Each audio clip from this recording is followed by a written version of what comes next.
వ్యక్తిగతంగా కాదు. ఇంకొకటండి, చాలామందికి డౌట్ ఉంది, కోర్టు ఆర్డర్ ఉండగా రిజిస్ట్రేషన్ ఎలా చేయించాలి అనేది చాలామంది అడుగుతుంది. సో కోర్టు ఆర్డర్ విషయంలో మేము చూసాం, మీకు డీబీసీ సంబంధించి వాళ్ళు వేసిన పిటిషన్ కాపీ నేను పంపిస్తాను. సో డీబీసీలో ఎక్కడ కానీ, అలాగే ఆనరబుల్ కోర్టు వారు ఇచ్చిన ఆర్డర్లో కానీ ఇల్లు కూడా అమ్మకూడదు, అలాగే ఇంటిపైన ఎలాంటి అటాచ్మెంట్ కానీ సో అలాంటి అయితే ఏమి లేవండి.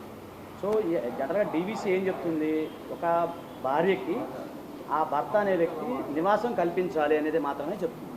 అంతేగాని ఆయన యొక్క ప్రాపర్టీ అమ్మకూడదు అనేది దీని మీద అయితే లేదు, వాళ్ళ పిటిషన్లో కూడా రాయలేదు, ఆర్డర్లో కూడా అలాంటిది కూడా లేదు. ఒకటి నెక్స్ట్, ఎవరైనా సరే ఈ ప్రాపర్టీకి ఉంటే మేము రేపు ఇంజక్షన్ సూటు దానికి ఫర్దర్గా కూడా మేము వెళ్తా ఉన్నాం.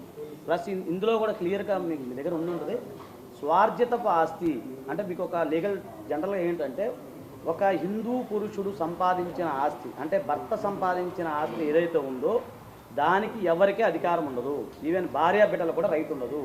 అంటే నా సెల్ఫ్ ఎక్వైర్ ప్రాపర్టీ ఏదైతే ఉందో అది నా ఇష్టం, నేను ఎవరికైనా ఇచ్చుకోవచ్చు, ఏదైనా చేసుకోవచ్చు.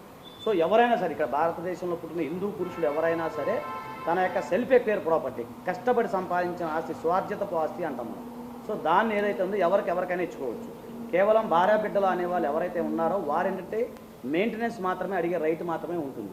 సో ఇది కూడా ఏంటంటే, ఇప్పుడు ఏదైతే ఆర్డర్ ఏదైతే ఉందో అది 12వ తారీఖు వాయిదా ఉన్నట్టుంది, దాని అవసరమైతే మెయింటెనెన్స్ కింద, అంటే ఇప్పుడు నివాసం లేదు కాబట్టి దాని అవసరమైతే ఆయన కోర్టు వారి దృష్టికి ఏంటంటే, నాకు మెయింటెనెన్స్ లేదు కాబట్టి నేను దాని మెయింటెనెన్స్ పరంగా ఎంతో కొంత మెయింటెనెన్స్ ఇవ్వగలుగుతానని చెప్పడం జరుగుతుంది.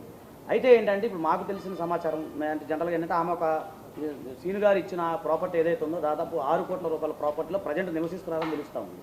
అంటే ఎక్కడ ఎవరికైనా ఎలాంటి నివాసము లేకుండా తల్లిగారి ఇంటి దగ్గర ఉన్న ఎవరైతే స్త్రీ ఎవరైతే ఉన్నారో ఆమె మాత్రమే భర్తకు సంబంధించిన ఆ ప్రాపర్టీ ఏదైతే ఉందో మేము ఉండాలి అనేది ఆర్డర్, రిస్ట్రైనింగ్ ఆర్డర్ అనేది వస్తుంది. కాకపోతే ఆమెకు ఎకనామికల్గా సౌండ్ ఉన్నారు, ఆమెకు ఆల్రెడీ ఒక ఇల్లు ఉంది, అంత వెల్ ఎస్టాబ్లిష్డ్ కాబట్టి దాన్ని కూడా మేము కోర్టు వారి దృష్టికి తీసుకెళ్తే అప్పీల్ కూడా వేసి దాన్ని కూడా ఛాలెంజ్ చేయడానికి సిద్ధంగా ఉంది.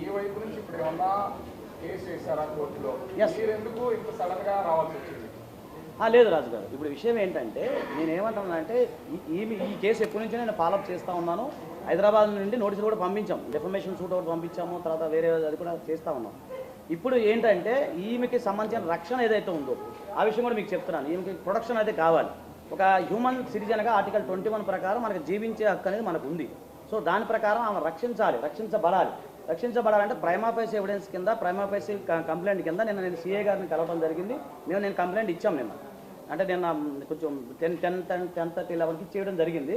సో కొన్ని అనివార్య పరిస్థితుల వల్ల నేను తర్వాత మిమ్మల్ని కలవలేకపోయాను. అంటే మాధురి గారి ప్రాణహాని ఉందనేది దాన్ని ఎస్టాబ్లిష్ చేస్తున్నారు కాదు, ఎస్టాబ్లిష్మెంట్ అంటే అవునండి. ఇప్పుడు మీరు చూస్తున్నారు ఏంటి ఎస్టాబ్లిష్ చేయడానికి క్లియర్ గా నిన్న మీ మీడియా వాళ్ళే చూసారు కదండి, నిచ్చెనలు పెట్టి ఎక్కి నన్ను చంపడానికి వస్తే ఇంకా మీకు థ్రెట్ ఉందని ఎలా అడుగుతున్నారు? హ్యూమన్ రైట్స్ కమిషన్ లో కూడా వెళ్తాం మేము, ఎందుకంటే ఈమె ప్రాపర్టీ అండి ఇది, ఈమెకి సంబంధించింది లీగల్ గా అన్ని క్లియర్ గా ఉన్నాయి. అలాగే గతంలో ఆయన ఏదైతే తాలూకా చెక్కులు కూడా చూపించడం జరిగింది, ప్రామిస్ నోట్స్ అవన్నీ కూడా ఉన్నాయి.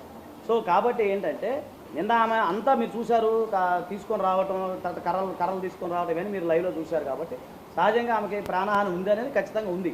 సో ఆ విషయంలో నేను సీఏ గారిని కలిసి కంప్లైంట్ ఇచ్చాము. ఇక ఫర్దర్గా దీనికి సంబంధించి ముందుకు కూడా మేము వెళ్ళే అవకాశం ఉంటుంది.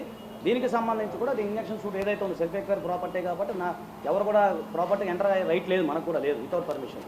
సో దానిపైన కూడా మేము లీగల్గా వెళ్ళే అవకాశం ఉంటుంది. అలాగే మహిళా కమిషన్, నేషనల్ మహిళా కమిషన్లో కూడా దీనికి సంబంధించి మేము ఫిర్యాదు చేస్తూ ఉన్నాం. అలాగే ఏంటంటే ఇప్పుడు మీకు క్లారిటీ ఇస్తాను, ఏంటంటే భార్యాభర్తల మీద వ్యవహారం ఏదైనా ఉంటే అది అక్కడ కోర్టులో తెలుసుకోవాలి. డొమెస్టిక్ వైలెన్స్ అనేది ఉంది, సరే డైవర్స్ అనేవి పెండింగ్ ఉన్నట్టున్నాయి, అవి వాళ్ళు చూసుకుంటారు తప్ప ప్రాపర్టీకి సంబంధించి దీనిపైన ఎలాంటి అటాచ్మెంట్ అనేది లేదు. కోర్టు వారికి సంబంధించిన ఎలాంటి ఆర్డర్స్ అయితే దీనిపైన లేవు.